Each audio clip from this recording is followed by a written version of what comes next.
আমরা এই যে পচে গলে 7 দিন যাবৎ পড়েছিল একজন মা, সেটি কিন্তু এই নিউজটি কিন্তু চলে আসছে। তার ছেলে মেয়ে অনেকে সচিব হয়ে গেছেন, অনেকে প্রভাষক, অনেকে কানাডা সহ, অর্থাৎ টোটালি উচ্চশিক্ষিত পরিবার। সেই পরিবারের একজন মা যিনি সমস্ত শ্রম ছেলে মেয়েদের পিছনে ঢেলে দিয়েছেন, তিনি কিন্তু আসলে তার কোনো খোঁজ খবর ছাড়াই, অর্থাৎ এই যে পিতামাতার ভরণ পোষণ আইন 2013 সেটি আছে, সেটির যে প্রয়োগ, এই আইনের যে প্রয়োগ, সেটি আসলে এতদিন প্রয়োজন ছিল না।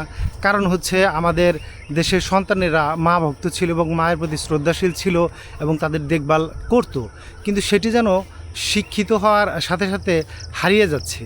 কিছু কিছু নিম্ন শ্রেণীর বাবা মা তো এখন এই ধরনের নিউজ পেয়ে ভয় পাচ্ছে যে তাদের সন্তানদের কি তারা উচ্চশিক্ষায় শিক্ষিত করবে, না কামলা জামলা রেখে দেবে। তো এটি আসলে আমরা জানি শ্রমিক শ্রেণী বা নিম্ন শ্রেণী যারা আছে তারা মায়ের কাছে থাকে, মায়ের সেবা পাওয়ার সুযোগ, অর্থাৎ মাকে সেবা করার সুযোগ পায় বা সেবা করে। কিন্তু এই যে উচ্চশিক্ষিত যারা আছে এবং বড় বড় লেভেলে চলে যায়, তারা একটি পর্যায়ে গিয়ে বাবা মার আর খোঁজ খবর নেওয়ার প্রয়োজন বোধ করে না এবং বাবা মারা এভাবে সেবাহীন এবং মরে পচে গলে একটি বাসায় পড়ে থাকলেও সেটি দেখা যাচ্ছে যে তাদের কানে পৌঁছায় না এবং তারা কোনো ব্যবস্থাও নিতে আসে না। এটি খুবই দুঃখজনক।